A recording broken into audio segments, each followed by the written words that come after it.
அண்மை செய்தி பெண்களுக்கு எதிராக அவமதிக்கும் வகையில் கருத்து தெரிவித்ததாக பாஜக பிரமுகர் ஹெச் ராஜா மீது பதியப்பட்ட வழக்கை ரத்து செய்ய உயர்நீதிமன்றம் மறுப்பு தெரிவித்துள்ளது. பாஜகவை சேர்ந்த ஹெச் ராஜா சமூக வலைதளத்தில் பெண்கள் குறித்து சர்ச்சைக்குரிய வகையில் கருத்துக்களை பதிவிட்டதாக இந்த வழக்கு தொடரப்பட்டிருந்தது. தற்பொழுது இந்த வழக்கை ரத்து செய்ய உயர்நீதிமன்றம் மறுப்பு தெரிவித்துள்ளது. கூடுதல் விவரங்களை தருகிறார் நீதிமன்ற செய்தியாளர் ராம்ஜி. வணக்கம். கூடுதல் தகவல் என்ன? தமிழ்நாட்டை சேர்ந்த பாஜக பிரமுகரான எச் ராஜா தனது சமூக வலைதளமான ட்விட்டர் பக்கத்துல கடந்த 2018ஆம் ஆண்டு பெண்கள் குறித்து சர்ச்சைக்குரியான வகையில கருத்துக்களை பதிவிட்டதாக கூறப்படுகிறது.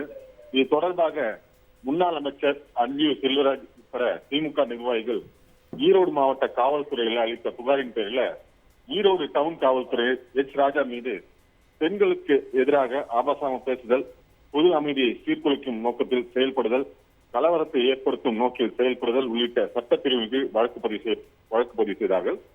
ஈரோடு மாவட்ட நீதிமன்றத்தில் நிலுவையில் இருந்த இந்த வழக்கை சென்னை சிறப்பு நீதிமன்றத்துக்கு மாற்றப்பட்டது.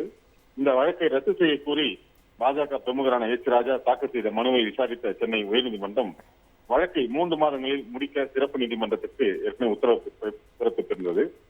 சிறப்பு நீதிமன்றத்தில் உள்ள வழக்கை ரத்து செய்ய கோரி மீண்டும் பாஜக பிரமுகரான எச் ராஜா தரப்புல சென்னை உயர்நீதிமன்றத்தில் மனு தாக்கல் செய்யப்பட்டது. இந்த மனுவானது நீதிபதி ஜெயச்சந்திரன் முன்பு விசாரணைக்கு வந்தபோது இந்த பதிவை பதிவிட்டது நீங்களா என எச் ராஜா தரப்புக்கு நீதிபதி கேள்வி எழுப்பினார்கள். அதற்கு எச் ராஜா தரப்புல பெண்களுக்கு எதிரான பதிவை தாம் தான் பதிவு செய்ததாக நீதிமன்றத்தில் ஒப்புதல் அளித்தார்கள்.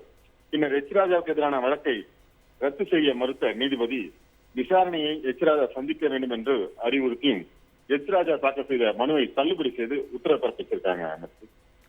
அனைத்து தகவலுக்கும் நன்றி ராம்ஜி.